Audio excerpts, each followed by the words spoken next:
Good morning students, I am Vishakha and today I am going to explain you the remaining part of chapter 14, the age of machines, SST class 5th. So let's start from electricity, bijli.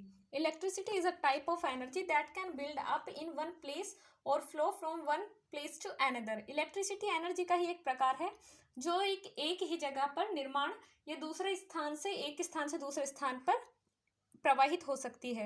When electricity gathers in one place, it is known as electricity, static electricity. जब electricity एक ही जगह पर एकत्रित होती है तो इसे हम स्टैटिक इलेक्ट्रिसिटी के नाम से जानते हैं. The word static means something that does not move. जो शब्द हमारा ये स्टैटिक है इसका मतलब होता है ऐसी कुछ चीज जो मूव ना करे. Electricity that moves from one place to another is called current electricity. वो इलेक्ट्रिसिटी जो एक स्थान से दूसरे स्थान तक मूव करती है उसे हम करंट इलेक्ट्रिसिटी के नाम से जानते हैं. As we depend more and more on machines to do important work for us, we must provide energy for electronic machines to work. जितना ज़्यादा से ज़्यादा हम अपने कार्यों के लिए मशीनों पर डिपेंड होते हैं उतनी ही ज़्यादा एनर्जी इलेक्ट्रिक मशीनों को काम करने के लिए दी जानी चाहिए. नॉट ओनली मशीन्स, सिर्फ मशीनें ही नहीं, but people need it to warm their homes in winter. बल्कि लोगों को विंटर में यानी सर्दियों में अपने घरों को गर्म रखने की जरूरत पड़ती है. Use it to power their forms of entertainment such as TV sets. उन्हें अपने आनंद करने के लिए, अपना एंटरटेनमेंट करने के लिए टीवी सेट्स की तरह से भी यूज करते हैं. और use the light electricity to move easily in the dark and do things even when the sun has gone down. और सूरज ढलने के बाद अंधेरे में आसानी से अपने कार्य करने के लिए या और भी कुछ चीज़ें करने के लिए वे इसका यूज़ करते हैं, इलेक्ट्रिसिटी का यूज़ करते हैं लाइट के रूप में.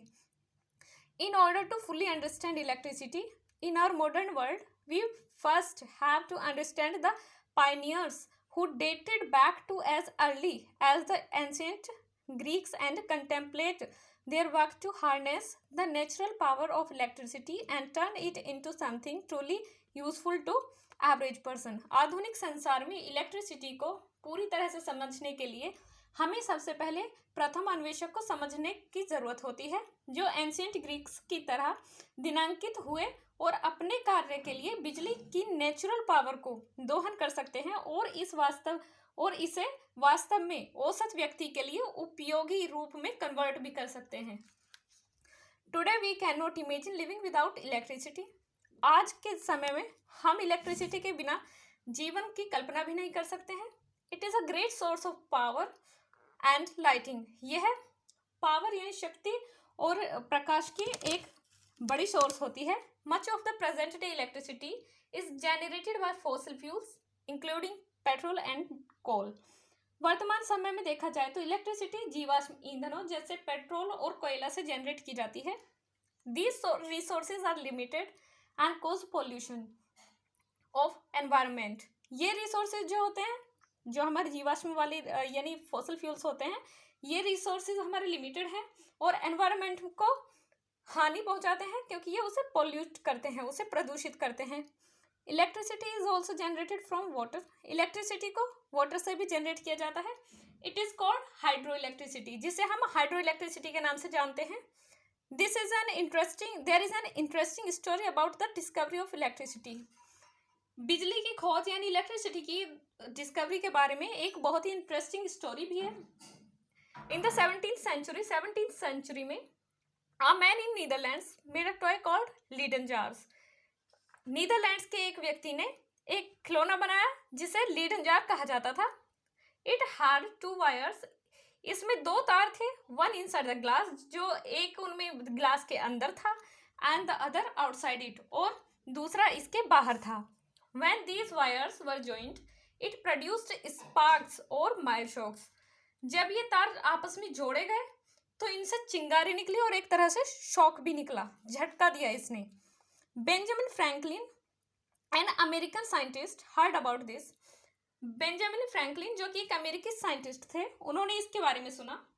He thought that the sparks in the glass were the same as the lighting in the sky. उन्होंने सोचा कि गिलास में जो हुए स्पार्क्स थे ये स्काई में होने वाले, आसमान में जो वो लाइट दिखती है हमें, जिसे हम कहते हैं बिजली चमक रही है, वो दोनों चीजें सेम हैं। टू कंफर्म दिस, यह कंफर्म करने के लिए ही डिड एन एक्सपेरिमेंट, उन्होंने एक एक्सपेरिमेंट किया। He made a paper kite and tied a strong silk thread to it, उन्होंने एक पेपर काइट बनाई, कागज की पतंग बनाई और उसमें एक सिल्क का थ्रेड यानी रेशम का एक धागा बांधे जो काफी स्ट्रॉन्ग था।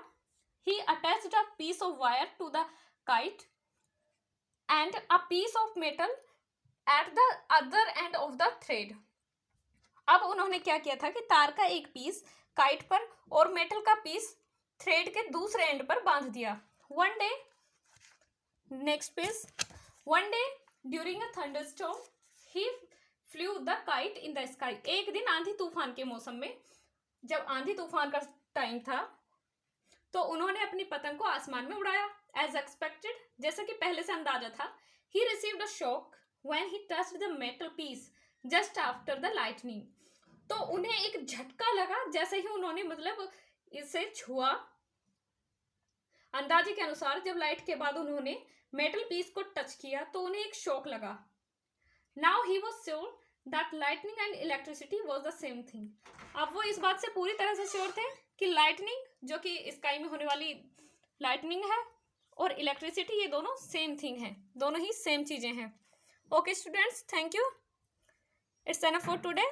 The remaining part and the last part we will discuss in the next video. Have a nice day.